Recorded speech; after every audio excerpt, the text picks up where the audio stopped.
Let's take a complete change of direction now. A dock ranger has just taken up a very specialised 5-year role in Canterbury's Banks Peninsula.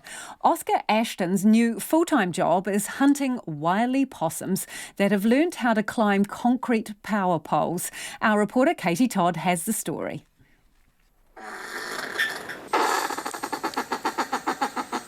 Not just a plague on the ears, possums in Banks Peninsula are devastating native bird species, plants, and more recently, people's power supplies.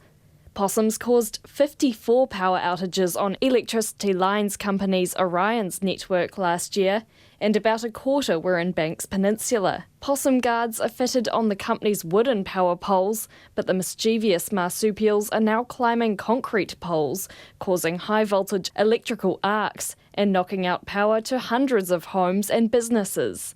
Orion's General Manager Infrastructure Steve McDonald says it's time to tackle the problem at the source. We know that vegetation is going to increase as climate change takes effect, and so we wanted to address the problem rather than just keep going, putting our community at risk with outages. Introducing Oscar Ashton.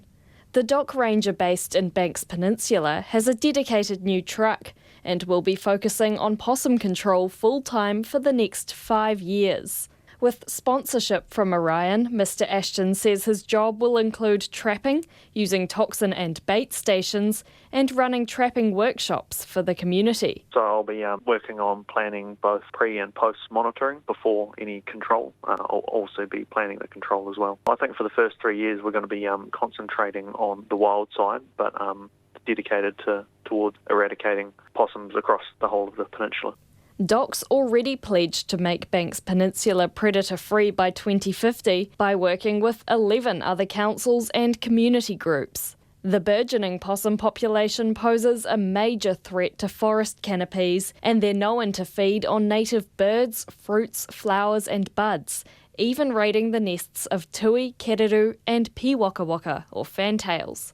DOC's operations manager for the district, Andy Thompson, says having a specialised ranger is a game changer in terms of what can be achieved. Traditionally, we've been able to dedicate a couple of rangers for a couple of weeks a year, maybe to tackle a reserve or two each year, but that's nothing like enough to make a real impact on the possum population. So this program will allow us to both intensify our efforts because possum numbers are really high, but also expand our efforts significantly.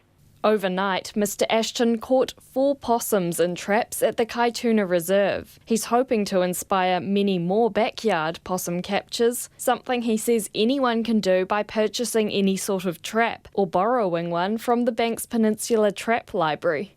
If the Possum Ranger program is successful, Orion says it isn't ruling out the idea of trying it elsewhere in the country. Oscar Ashton knows what job done will look like for him. When there's no more possums on Banks Peninsula. No more possum power cuts, no more of this, and a lot more of this. For Checkpoint, call Katie Todd, TNA.